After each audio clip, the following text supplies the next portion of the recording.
साम्पाङलाई माया गर्ने को हुनुहुन्छ?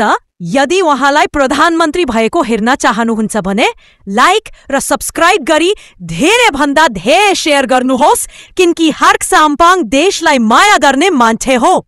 देश भनेको चिनेकै छैन। माटोलाई त फोहोर भन्छौँ हामी, अनि माटो त फोहोर अरे हाम्रो। हार्दिक स्वागत गर्न चाहन्छु। आजको यो चाहिँ श्रम संस्कृति अभियान भन्ने ब्यानरमा भइराखेको सभाको अध्यक्ष हाम्रो बुद्धि सर लगायत यो स्टेजमा आसन ग्रहण गरिरहनु हुने मैले मान्नुपर्ने मान्यजन सम्पूर्ण अतिथिज्यूहरू, हाम्रो प्रसन्न भट्टराई सर, उहाँ विराटनगरवासी हुनुहुन्छ, अमेरिकामा बस्नुहुन्छ र अत्यन्तै कट्टर समर्थक हुनुहुन्छ, लगायत यहाँ स्थानीय महानुभावहरू, स्टेजमा बसिरहनु हुने महानुभावहरू, मैले मान्नुपर्ने सम्पूर्ण आमा बुवा दाजुभाइ दिदीबहिनी भान्जा भान्जी र अहिले त जेनजी पनि सबैजनालाई हार्दिक स्वागत सम्मान गर्न चाहन्छु। म पत्रकार मित्रहरू, सुरक्षाकर्मी, व्यवसायी सम्पूर्ण जो जति आज यो हामी गाईघाटको यो पिपल चौकमा उपस्थित भएका छौँ, सम्पूर्णलाई मेरो तर्फबाट हार्दिक नमस्कार, हार्दिक सम्मान, हार्दिक धन्यवाद। थुप्रै कुराहरू राख्न मन लागेको छ, तर समयले पुग्दैन, त्यसले गर्दाखेरि उहाँहरूलाई पनि थुप्रै कुरा राख्न मन लागेको छ, तपाईँहरूलाई पनि राख्न मन लागेको होला। त्यसले गर्दाखेरि अनौठो खालको हाम्रो कार्यक्रम हुन्छ।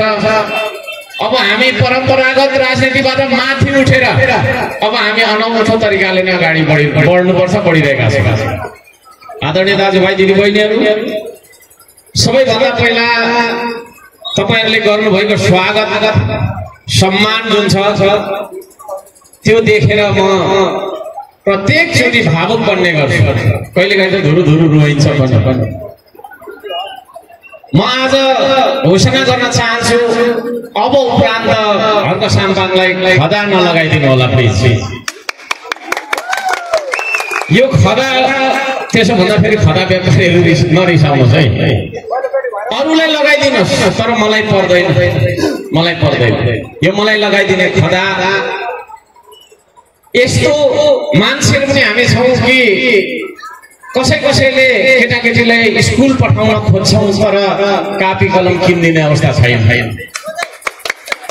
आर्थिक अवस्थाले साथ दिइराखेको छैन। त्यस्ता नाजुक आर्थिक अवस्था भएका विद्यार्थी भाइ बहिनीहरूलाई कापी कलम किनिदिनु होला। मलाई यो खदा, फेटा, टोपी यस्ता कुराहरू तपाईँहरूले चाहिँ नलगाइदिनका लागि म मिडिया मार्फत सम्पूर्ण नेपाली दाजुभाइ दिदीबहिनीहरूलाई हार्दिक अनुरोध गर्न चाहन्छु, हार्दिक तपाईँको चाहिँ निवेदन गर्न चाहन्छु। किनकि म आफूलाई सम्मानित कहिले पनि सम्झिदिनँ। म जहिले पनि धुलोमा बस्ने मान्छे, माटोमा जन्मेर धुलोमा खेलेको मन आफै सानो मान्छे। एउटा गीत पनि गाउँ कि क्या हो है? बजारमा नचलेको तर फेसबुकमा डाँडा पाखामा खोला खोल्सीमा चलेको गाएको म फेरि एन्टरटेनमेन्ट गराइहाल्छ क्या, बोरिङ हुँदैन मेरो कुरा सुन्न। तर बोल्नु चाहिँ आउँदैन, भाषण चाहिँ आउँदैन बेटी। तपाईँहरूले मलाई यहाँ हर्क साम्पाङ जिन्दाबाद जिन्दाबाद भन्नुभयो। आज उपरान्त म घोषणा गर्न चाहन्छु, श्रमदाता जिन्दाबाद भन्नुहोला, हर्क साम्पाङ जिन्दाबाद होइन। श्रमदाता जिन्दाबाद। श्रमदाता सबैले भन्नुहोस्। देश भन्ने बित्तिकै हामीलाई लाज लाग्छ, कता कता हिचकिचाहट हुन्छ। अब त्यस्तो नहोस्। श्रमदाता, महान श्रमदाता, त्यो भन्नुपर्छ। हर्क साम्पाङ जिन्दाबाद होइन। यो देश जिन्दाबाद हुनुपर्छ। एउटा गीत मैले गाउँछु भने आफै गाउनै पर्छ नि। गाउँ अर्को सम्मान क्रान्ति नायक पनि भन्दै हुनुहुन्थ्यो अघि भर्खर हाम्रो रविन्द्र तिलुङ सरले। म नायक पनि होइन, नचलेको गायक चाहिँ हो। भो मलाई नायक नठान मनाथे सानो मान्छे, भो मलाई नायक नठान मनाथे सानो मान्छे, माटोमा जन्मेर धुलोमा खेलेको, माटोमा जन्मेर हिलोमा खेलेको मजाबो सानो मान्छे हो, मनाथे सानो मान्छे, भो मलाई नायक नठान माटो छुने सानो हुन्छ माटो बेच्ने ठुलो, माटो छुनेलाई त फोरी पनि भन्छ नि हिजो, माटो छुनेलाई त फोरी पनि भन्छ नि हिजो। कालो चस्मा लाउनेहरूले है त्यसो भन्छ नरिसाउनुलाई, अब कालो चस्मा सबैको लागेको छ। हो माटो छुने सानो हुन्छ माटो बेच्ने ठुलो, देश बेच्नेलाई सम्मान मिल्छ सलाम संयौतोको, देश बेच्नेलाई नै सम्मान मिल्छ सलाम संयौतोको, पाखा भित्र खनी खुर्सी गरी हिँड्नेले के फलाउन सक्छु र म रोपी हिँड्नेले, भो मलाई नायक नठान। अब उपरान्त मलाई नायक नठान्नुला बस्नु। तपाईको जीवनको नायक तपाईँ खुद हो, म होइन। कोही पनि तपाईको जीवनको नायक अरू हुन सक्दैन। तपाईको जीवनको नायक तपाईँ खुद हो। ऐना हेर्दा जो देखिन्छ उही हो देश बनाउने। ऐना हेर्दा कसलाई देख्नुहुन्छ तपाईले? आफूले आफूलाई। ऐना हेर्दा कसलाई देख्नुहुन्छ तपाईले? हो आफैमा विश्वास गर्न सिक्नुहोस्, आत्मविश्वासलाई आत्मबललाई बढाउन सिक्नुहोस्। नेताको पछि लागेर धोका खाएको जनता हो हामी।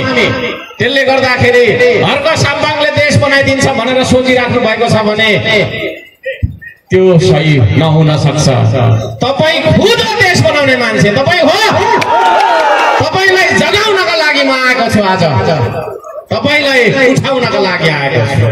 आदरणीय दाजुभाइ दिदीबहिनी, म तपाईहरुलाई बोलाउनका लागि आएको छु। म तपाईहरुलाई सिकाउन र पढाउनका लागि आएको होइन। म यहाँलाई हार्दिक अनुरोध गर्न चाहन्छु, हार्दिक निवेदन गर्न चाहन्छु। अब उपरान्त हामी कोही कसैलाई चाहिँ नेता नठानौं। अनौठो खालको पार्टी खोलेका छौं। म यसको बारेमा भन्ने नै छ। यस्तो अनौठो खालको पार्टी, जुन पार्टीको मान्छे केन्द्रीय अध्यक्ष भनेर छैन, हर्क साम्बाङ भन्ने मान्छे म चिन्नु चाहिँ चिन्दिनँ। अनुहार नपरेको एउटा फुच्चे केटा कुदिन्छ अरे होइन, हाफ प्यान्ट लगाएर चाहिँ पुरा ढुङ्गा बोक्छ अरे, देश बनाउँछ भन्छ अरे। त्यो मान्छे पनि तपाईहरुको नेता होइन। तपाईको नेता को अरे? तपाई खुद हो। तपाई खुद हो। यसो भन्ने एउटा अनौठो खालको पार्टी अब जन्मियो यो देशमा र यो पार्टीको उद्घाटन पनि हामीले गीतबाट गर्यौं। अनौठो खालको छ होइन, दीप बालेर के गरेर गर्छौं। अब चाहिँ हामी जोशले भरिएको, चेतनाले भरिएको, यो देशलाई जगाउनु पर्छ, यो देशलाई बनाउनु र बचाउनु पर्छ भन्ने उद्घोषले भरिएको गीतबाट हामीले सुरु गर्यौं। यहाँहरु सबैजना सहभागी बन्नु भएकोमा हार्दिक धन्यवाद दिन चाहन्छु। देश सोच्न सकौं, देश सोच्न सकौं, देश बोल्न सकौं, देशकै कर्म गर्न सकौं, देशकै लागि मर्न सकौं। देश